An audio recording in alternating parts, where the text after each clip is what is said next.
cette situation où une personne est contrainte à la servitude en étant privée de sa liberté. De nos jours, il y aurait 40 millions d'esclaves dans le monde, mais ce chiffre, nous pouvons tous imaginer qu'il est sûrement en deçà d'une triste réalité. Seulement, avez-vous déjà songé à quel point il pouvait être véritablement sous-estimé ? La Terre compte en effet 7 milliards d'esclaves. Certes, pas de quelqu'un en particulier, mais bien d'une chose. Une chose qui ignore les frontières, les appartenances religieuses ou encore les classes sociales. Une chose commune à cet immense panel, une chose universelle, car elle est une partie fidèle, quoique cruelle, de notre humanité. S'il existe bien un point commun entre tous les êtres humains, c'est cette capacité innée à vouloir s'approprier ce que l'on ne possède pas, cette facilité de désirer. Et si l'homme esclave n'est pas libre de choisir de désirer ou non, car cet instinct est inscrit en son âme, comme le sphinx l'est pour l'Égypte antique, il n'est pas non plus libre de choisir ce qu'il désire. Vous l'avez compris, l'homme souffre de cette volonté de posséder ce qui ne lui appartient pas. Ce qu'il a acquis, il ne peut plus le vouloir aussi ardemment, car cela n'a alors plus cette saveur de nouveauté qu'il avait à l'origine. Prenons le cas d'un jeune enfant qui attend toujours impatiemment la période de Noël pour entasser joyeusement tous ses nouveaux jouets. Il en a, je vous l'assure, si profondément rêvé, il les a si férocement souhaités, mais lorsqu'il les reçoit, c'est déjà d'autres joies qu'il pense et qu'il désire alors. Bien sûr, l'enfant va grandir, l'enfant va mûrir, mais ce désir, lui non plus, n'aura décidé de faiblir.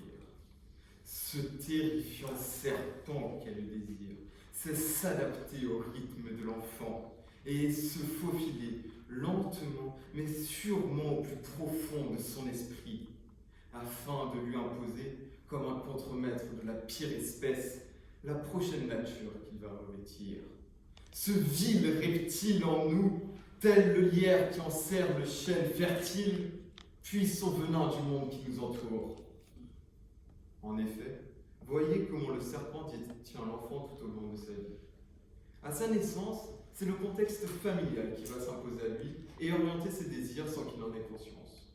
Ces derniers, provenant de tout ce que sa jeune tête peut observer tout autour, l'enferment dans un moule dont il ignore l'existence.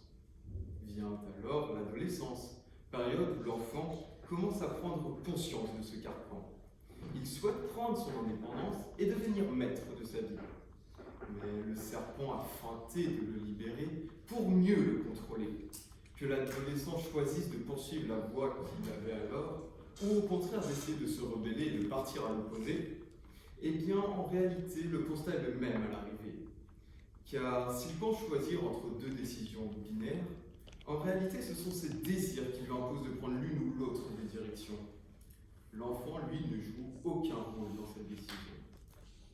Puis, quand le corps s'affaiblit et que le poids du fouet s'alourdit, l'enfant devient adulte et se dirige vers la fin de son calvaire. Jusqu'au bout, la société aura pesé sur ses épaules. Il aura enduré un matraquage d'informations qui l'auront façonné sans lui demander son avis. Ce flux et reflux d'informations lui auront toujours dicté sa propre volonté. Tout au long de sa vie, cette personne aura subi ses désirs. Ce sont eux qui l'ont mené, et non l'inverse. Finalement, ce serpent ne cesse de muer pour mieux nous surveiller, et au fil des années, son souffle putride nous sert sans relâche de guide, et l'espoir de fuite reste alors toujours vide. Être enfermé sans une once de liberté, dans cette suite infernale, que bien trop nombreux jugent simplement banal, voire considèrent comme quelque chose d'idéal en le nommant le Graal, alors qu'elle nous empoisonne d'une manière radicale, s'avère en réalité tristement fatale. Vous pouvez bien évidemment plaindre ces 40 millions d'esclaves qui sont comptabilisés, mais n'oubliez pas une chose, c'est que vous êtes tous considérés.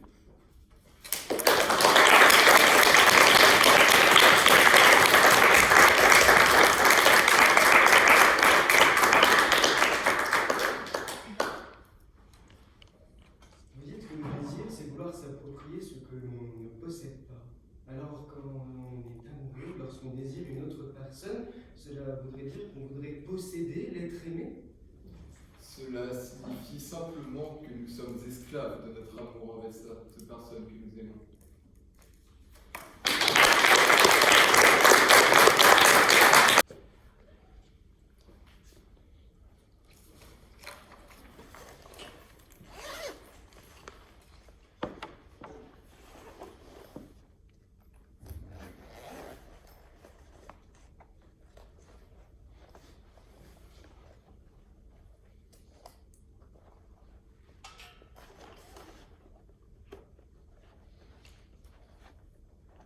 Les non-vaccinés, j'ai bien envie de les emmerder. Outre la sagesse de cette phrase provoque un profond retour à la réalité. La réalité, c'est que nous sommes tous victimes du désir. Cela est une invariable constante historique. Des 35 000 aventures d'un Fidel Castro, en passant par l'irrésistible ardeur des Balkany de s'approprier les fonds publics, jusqu'au désir quasi royal de notre président d'accabler 10% des Français. C'est ce zeste singulier qui donne cette absurdité à notre histoire. Le désir est par essence, vous l'avez rappelé, universellement irrationnel. Irrationnel car nous désirons sans raison, nous voulons avec obsession, une obsession conscientisée qui semble nous posséder. Norbert Arnold rencontre Gradiva, cette sculpture à la démarche si particulière. Il y pense jour et nuit, il croit l'apercevoir dans la rue, il confond présent et futur, et croit la voir morte dans ses rêves. En fait, il ne se lève que pour elle, jusqu'au jour où il la voit, sa chair étant Gradiva, en chair et en os. En chair et en os, c'était en fait sa voisine, une amie d'enfance. Norbert nous enseigne à travers son élan passionnel les deux aspects du désir. Ce sentiment si imperturbable, car semblant spontané, et si irrationnel, car totalement fêlé. Notre cher Don Norbert avait en fait refoulé son désir pour cette amie d'enfance, car cela n'était pas compatible avec ses impératifs d'antan. Il avait ainsi lutté contre ses pulsions, pour éviter la possession. Car le refoulement, mais elles reviennent ensuite bien plus fortes et bien plus tard, car le refoulement est bien trop infortuné. Il est souvent préférable de faire prévaloir l'acceptation de nos inconscientes remontées, de les accueillir à bras ouverts, car ce ne sont point des colons armés voulant nous piller, mais de simples missionnaires aux dogmes inconnus. Et leur libre circulation dans notre esprit est soumise à notre joug. Pouvoir les accepter, c'est induire la capacité de pouvoir les refuser, même si cette dernière n'est parfois pas chose aisée. Je comprends, d'après vos insatiables tirades sur à quel point le désir est irrésistible pour vous et à quel point c'est un désastre. Alors, s'il est irrésistible, il n'y a aucune différence entre le désir érotique et le désir de tuer, car nous sommes fatalement déterminés à vouloir les réaliser. Alors si nous nous laissons asservir par nos désirs, nous serions de simples bêtes féroces, ne pouvant que poursuivre nos instincts pulsionnels, nos pulsions instinctives. Chaque fois que nous laissons nos désirs éclater dans une forme incontrôlée, nous creusons le tombeau où reposera notre raison. Car lorsqu'on cède trop de fois au désir, dans sa forme extrême, nous nous perdons. Celui qui désire 100, celui qui a 100 désire 1000, celui qui a 1000 désire 100 000, celui qui possède 100 000 veut ensuite la royauté et le roi, lui, veut le ciel. Lorsqu'on se comporte en société et particulièrement en servant l'intérêt commun, l'on ne peut se permettre de céder à nos envies pulsionnelles. Si une partie de la population fait des siennes, au lieu de dire « j'ai le désir de rendre leur vie plus difficile », il faudrait plutôt répondre « au vu de la situation sanitaire, il sera important que chacun se protège, de tels comportements ne seront pas tolérables ». Ici, ce qui paraissait simple désir présidentiel s'est associé à un raisonnement que l'on peut juger pertinent ou non. Ainsi, dans le célèbre triptyque orwellien « La guerre, c'est la paix, l'ignorance, c'est la force », On pourrait rajouter le désir, c'est l'esclavage, car cette affirmation est tout autant paradoxale, car c'est notre aptitude à résister à nos désirs qui fait notre humanité et notre rationalité. C'est en surpassant nos désirs que l'on évolue, en les combattant qu'on se trouve, en les maîtrisant qu'on devient vraiment nous-mêmes. Cela est certes bien... La sagesse naît du travail sur soi. Cela est certes bien moins attrayant qu'un amusement dîner, qu'une romance passionnée, qu'une soirée alcoolisée. Cependant, ce travail est un combat, le plus grand combat de notre existence, c'est celui de décider de nos actes, de choisir nos chemins, de construire notre destinée. Nous ne nous laissons pas emmerder et clamons notre liberté.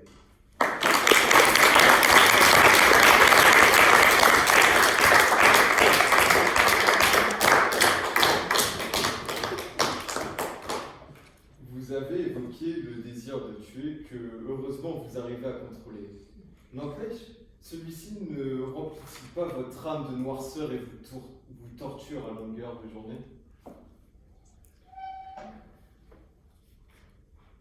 Vous désignez l'esclavage comme une servitude où on est privé de liberté. Est-ce que la liberté, c'est pas de choisir ce que l'on peut faire et ce que l'on doit faire? Et si on choisit de ne pas tuer, on fait alors un choix qui impacte notre vie, notre destin. On choisit donc de ne pas tuer parce qu'on l'a choisi et parce que c'est notre choix et parce qu'on n'est pas un esclave.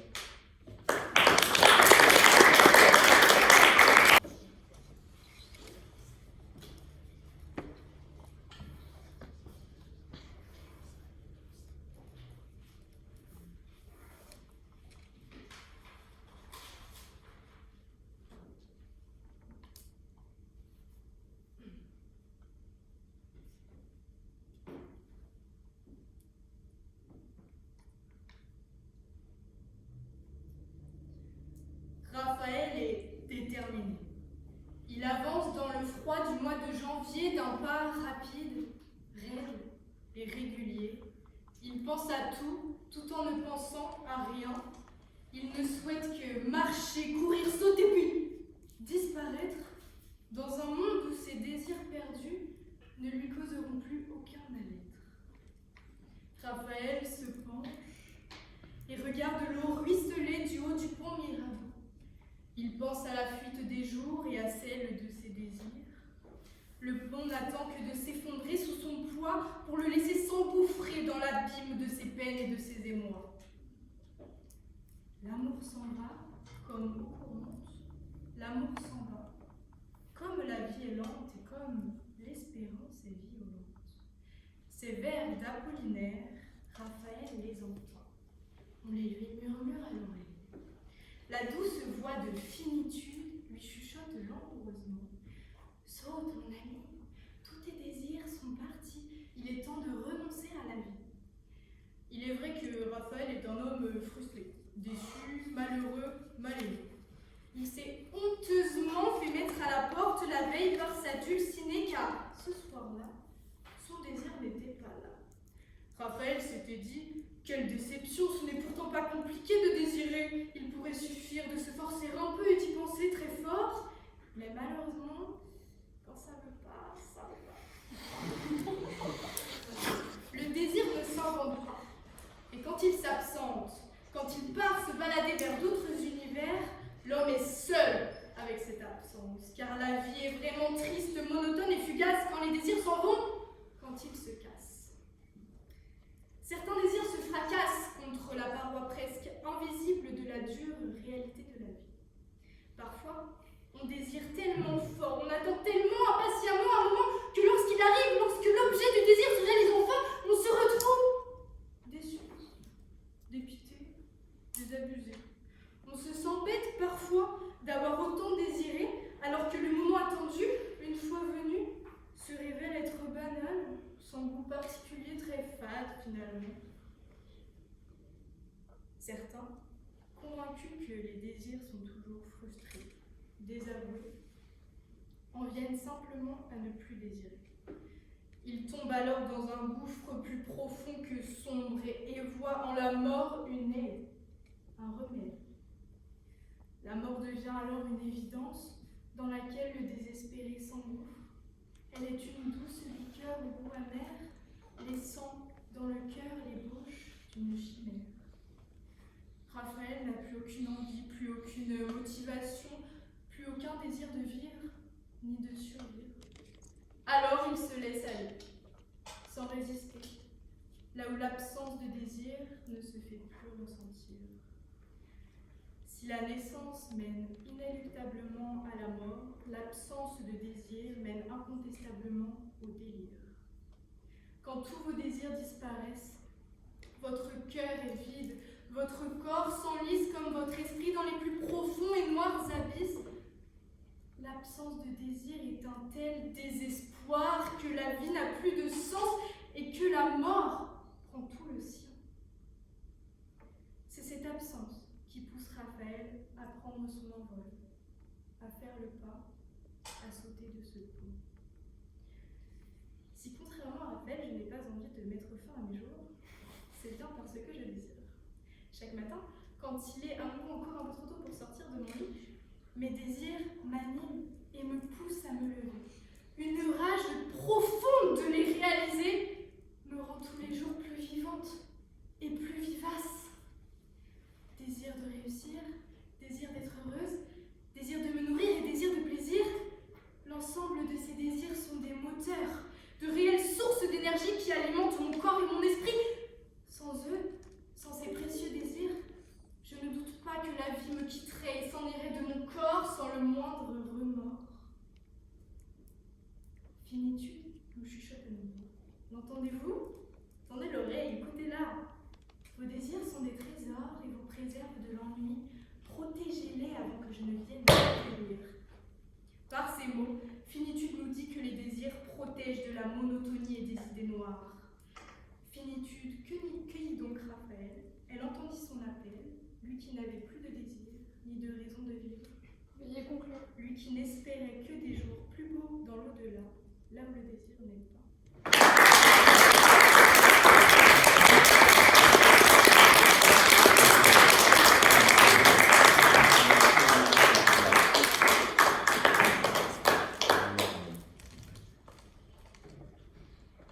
Madame, bien qu'impossible à accomplir et à satisfaire, pourquoi le désir de Raphaël de retrouver sa bien-aimée ne serait finalement comme s'il ne désirait rien? Écoutez, je pense que c'est un peu mépriser Raphaël que de sous-estimer l'amour qu'il portait à cette femme. Et l'absence de son désir n'est pas jugeable. Et le fait qu'il ait désiré de sauter de ce pont ne peut être remis en cause.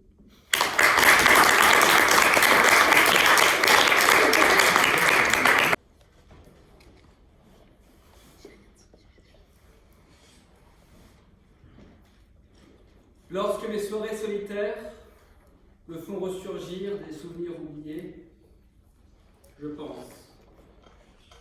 Je pense à ces repères qui ne sont plus. Je pense à ceux à qui j'aurais aimé dire adieu. Et surtout, je pense à ceux à qui j'aurais aimé dire merci. Car parmi cette foule des oubliés se cache un ami qui m'était cher. Se cache celui qui aurait pu être mon frère, celui qui était toujours souriant, généreux, courageux et plein d'espoir. Il désirait simplement guérir de son handicap.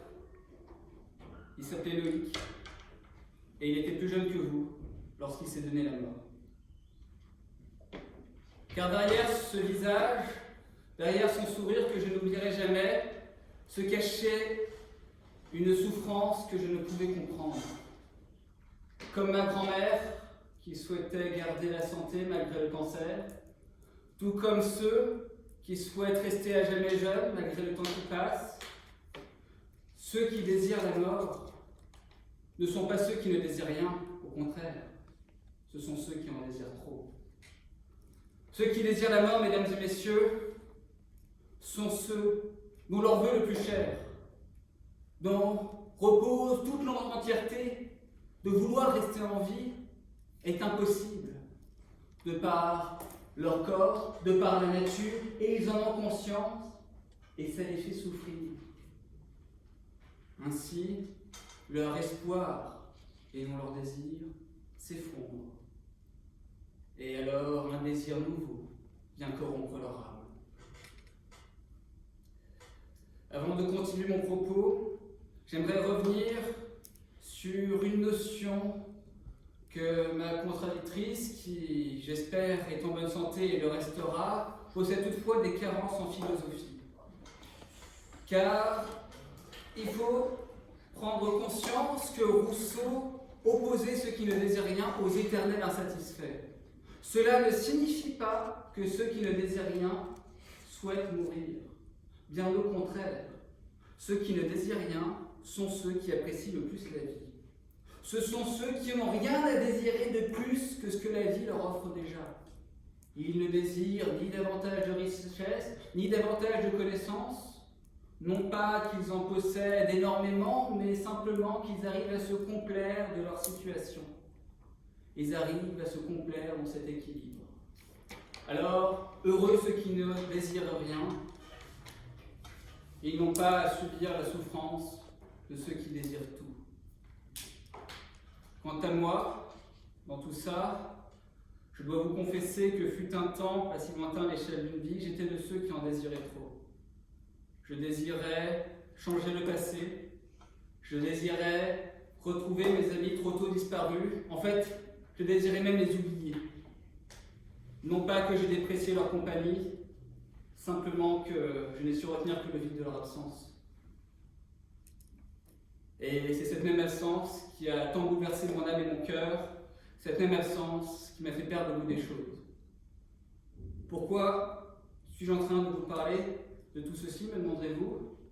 Eh bien, c'est pour vous faire prendre conscience que malgré cette profonde solitude que j'ai dû subir, j'ai pu être sauvé. Et ce soir, mesdames et messieurs, c'est la dernière fois que j'aurai à défendre les couleurs de la joute de Vinci derrière un pupitre. À cette association à qui j'ai tant donné, mais qui m'a tant appris. À cette association qui m'a permis des rencontres, des souvenirs, des exploits, des amis. À cette association qui a permis à moi et à tant d'autres de sortir de la solitude et du silence. Et ce soir, je suis dans la capacité, et j'en suis heureux, où, malgré tous les adieux que j'ai dû faire, je peux leur dire merci. Merci à Adèle, merci à Léopold, merci à Quentin, merci à Clément, merci à Karl, merci à Théo, merci à Nathalie, merci à Yvan, merci à tous les noms que je vais taire, merci à tous les êtres qui me sont chers, merci à ceux qui, malgré les circonstances et ma personnalité insensible, ont su être là. Merci à ceux qui m'ont appris à faire prendre conscience que si mes désirs sont impossibles, c'est qu'ils ne me méritent pas.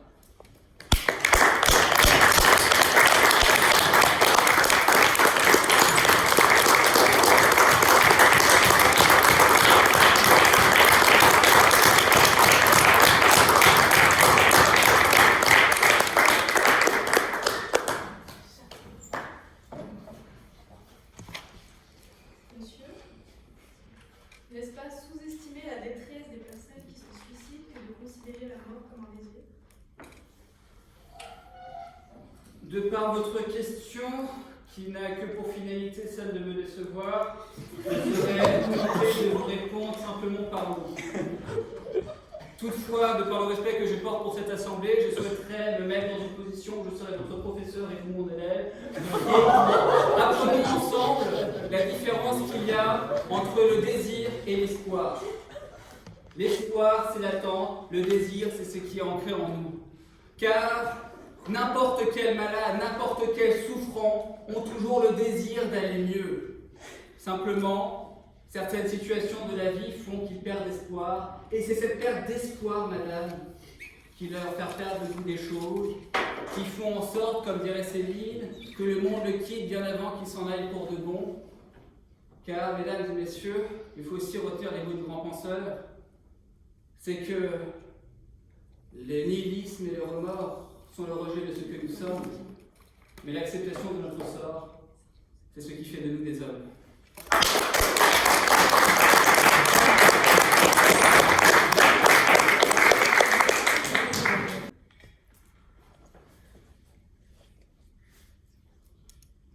Quelle délicatesse de mêler désir et oppression quand on pense à cet homme qui désirait plus que tout cette femme. Son odeur, sa forme, sa beauté, sa texture et son intelligence. Quelle délicatesse de mêler désir et oppression quand on pense à ce prisonnier qui, jadis, pendant 30 ans, exprimait le désir de liberté et aujourd'hui l'a obtenu. Quelle délicatesse, quel paradoxe! On pourrait même se dire que le désir est une source de plaisir, ce qui nous fait rêver, chanter, danser, brailler, que l'essence même du désir est l'extase et que l'extase mène au bonheur. Mais moi, dans cet amphithéâtre, je m'en vais vous dire le contraire.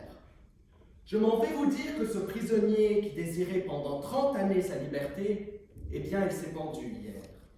Pourquoi, me diriez-vous?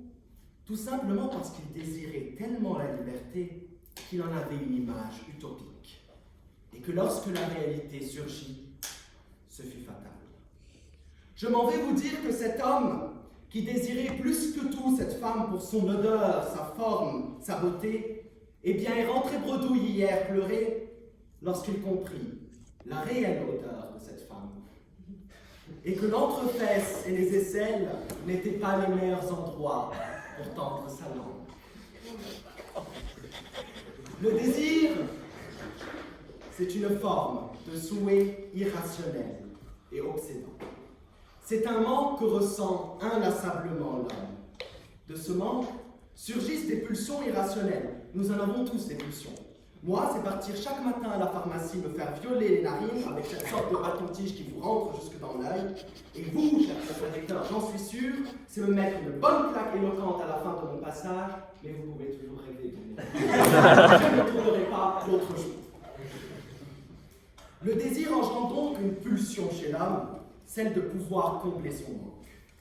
Mais l'homme, par nature, est en quête d'une vie, comme dirait Platon, ascétique, frugale, austère, saine, qui obéit à une loi morale. Qui d'entre vous ne s'est jamais privé d'un bon muffin au chocolat parce qu'il considérait que la pulsion envers le chocolat était immorale? Nous tous. Nous tous, dans cet amphi, sommes à la recherche d'une vie de sainte Nitouche, saine, morale, dépourvue de pulsion. Nous voulons tous avoir une vie semblable à Bouddha, pure, dépourvue de pulsion. Mais alors que nous savons pertinemment, en réalité, que nous ne sommes pas des Bouddhas avec les jambes et les bras croisés, mais plutôt des Bouddhas avec les jambes en l'air. Nous allons donc tous chercher à lutter contre nos propres pulsions. Et c'est ce que nous faisons tous les jours. Nous essayons de lutter tant bien que mal contre les turbulences de notre corps, parce que dans notre boîte crânienne, nous avons tous cette image malsaine et immorale de la pulsion. Mais la pulsion, c'est comme le verglas. Si vous essayez de freiner sur du verglas, ce que je déconseille fortement, vous produisez l'effet contraire et vous accélérez. En renforçant vos pulsions, en luttant contre vos pulsions, vous les renforcez. Mais en les renforçant, l'homme renforce son envie de combler le manque. Il va donc idéaliser l'objet désiré, puisque ce sera la clé qui va l'apaiser de ses pulsions.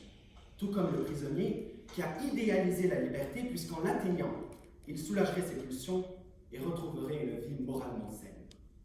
L'homme va tellement idéaliser l'objet désiré que l'écart entre le réel et l'imaginaire va être grand.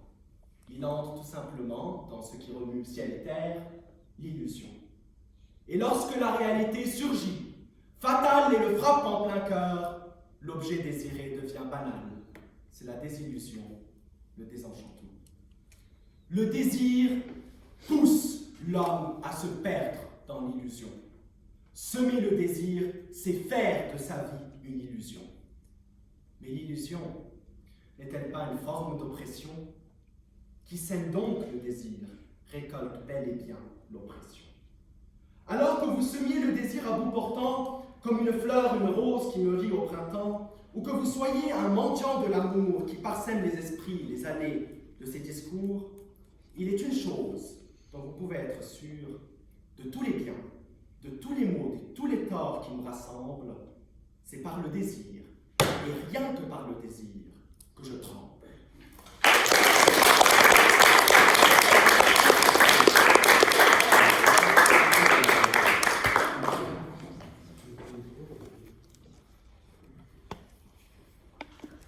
faites du désenchantement et de la réalité le mur froid auquel se heurte le désir tant idéalisé.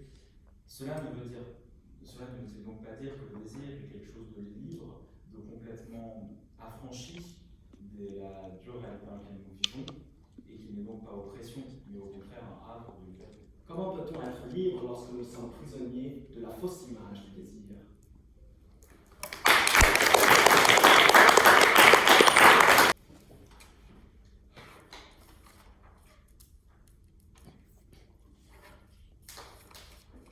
Lorsque les bruits de bottes résonnent, partout s'effacent les murmures du désir et de la liberté. Loin d'être causée par le désir, l'oppression est l'arme qui sert à les abattre. C'est bien plus souvent la force sévère des puissants qui empêche le désir de se réaliser que des incapacités matérielles ou techniques. Combien de rêves d'enfants, combien de transes, d'amants aux amours interdits, combien de cris de manifestants désireux de liberté ont trouvé leur funeste destin dans une oppression sourde et silencieuse. Si l'on tue le désir, c'est car il est brut, irrationnel, inexplicable et illogique, tout ce que notre monde ne peut pas tolérer. Effrayé par des pulsions qu'il ne comprend pas, l'homme opprime. On lève des armées de soldats et de matons pour réprimander les peuples, on crée la morale et la religion pour que la chasteté et la retenue triomphent des désirs les plus charnels. Une éducation stricte coupe court aux désirs des enfants les plus fous.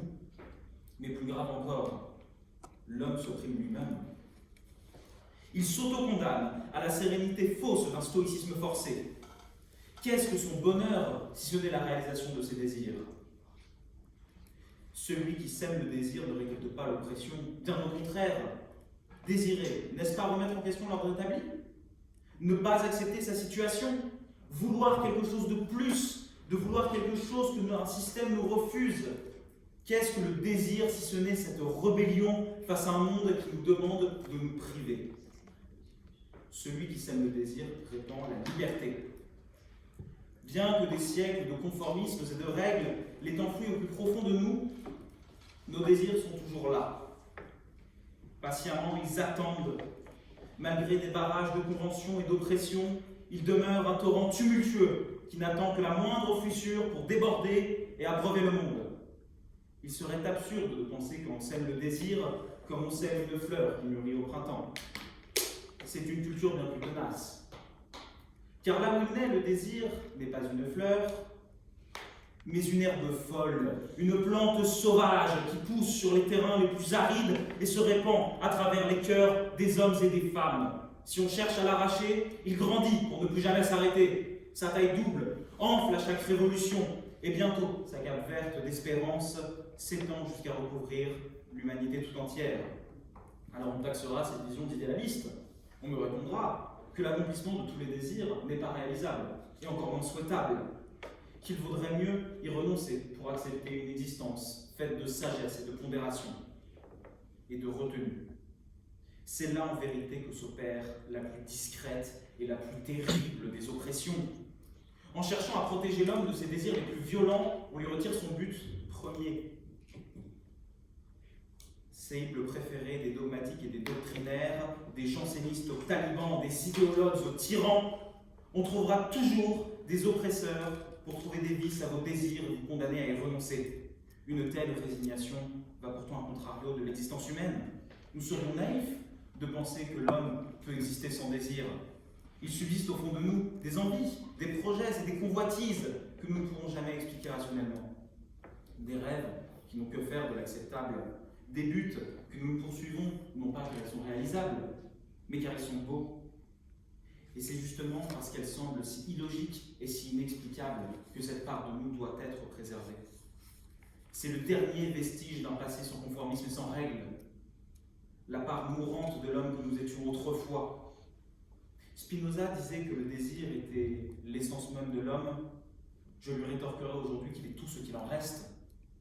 Une imperfection qui survit, bien que l'on s'attelle sans cesse à la corriger. Ce désir qu'on cherche tant à faire taire est un cri jaillissant du plus profond de notre âme, un appel à la liberté qui brise les codes du monde qui l'opprime et balaie d'un geste les tons mornes d'une existence sans fantasme.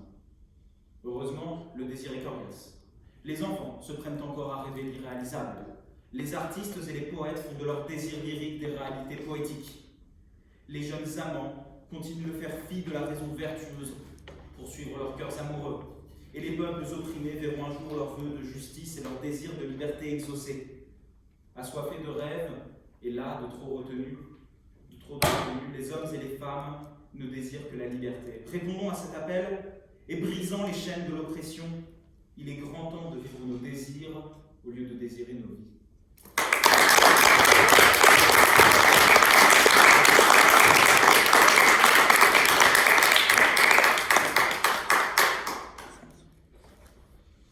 Le désir provoque des pulsions. Comment l'homme peut-il se libérer de ces pulsions si d'une part elles sont irrationnelles et d'autre part, s'il lutte contre elles, il les renforce? Si l'homme devait se priver de ses pulsions pour n'obéir qu'à un rationalisme aveugle et déjà formaté, l'homme ne serait pas libre. D'ailleurs, les désirs ne créent pas des pulsions, ils sont des pulsions, des choses qui, enfouies au fond de nous, restent complètement intactes de toute forme d'oppression extérieure. C'est là que se joue entièrement la liberté de l'homme.